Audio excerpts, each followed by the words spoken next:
Well, from sibling rivalry to bad attitudes and staying organized, Julia Cook's latest books tackle common family challenges in a way that's easy for kids to understand. Julia now has more than 50 titles, and the list is growing and growing. And she's back to tell us about some of the latest. Good morning, Julia. Why were you holding your dogs? Well, You brought your dogs in. So many kids have said, why don't you put your dogs in a story? Because we use them with this Not Getting Kidnapped book. So I took their advice and wrote a book on sibling rivalry called I Want to Be the Only Dog. And it stars Jake, Angus, and Kirby. And they're all three in it. This is, look at Kirby.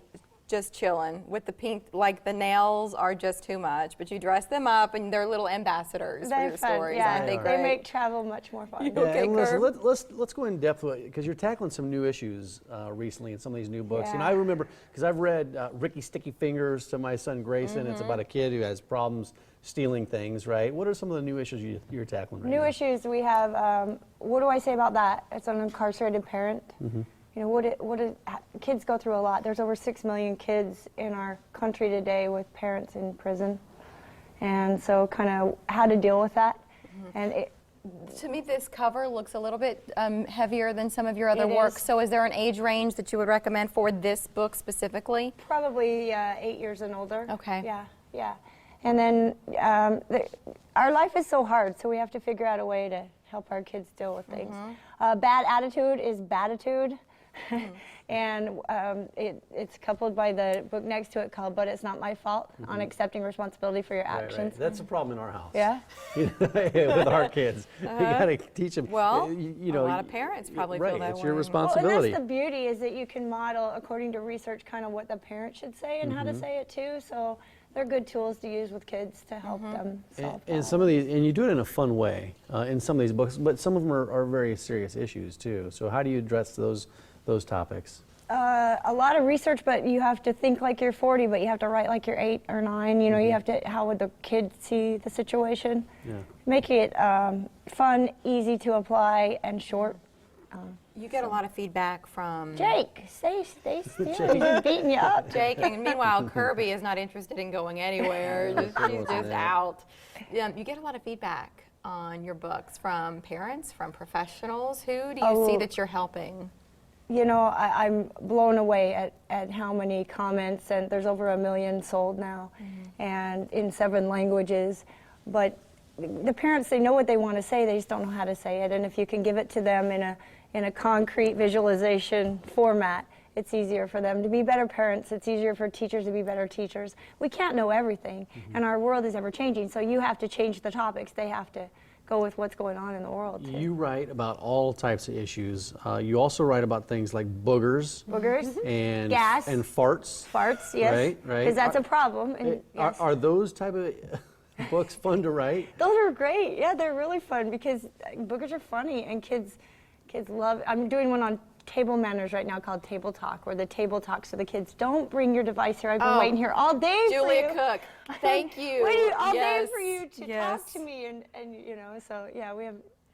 So how do you decide what to write about? I mean, could it be a stranger passing? Sometimes kids are saying, you know, kids will say to me, "Hey, I bite my fingernails." Can you know? Sometimes teachers will ask me what to, you know, if I can do a certain topic. School counselors, parents.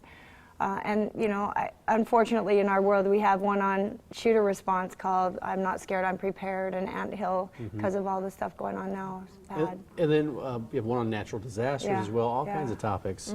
Is there one book that stands out that was, I don't know, the most memorable, whether it was, you know, fun to write? The first one, My Mouth is a Volcano. Has that was your very just first kind of one? gone viral big time. Yeah. So it's been referenced in the New Yorker. I was doing my hair in a hotel and I was watching a morning show, and one of the kids, they were complaining about their children. They said, "Well, you know, your kid, you have a mouth that's a volcano." So, and I dropped my curling iron. I was like, "Oh my gosh, did they just say that?" You know? Wow. So that phrase is kind of going everywhere.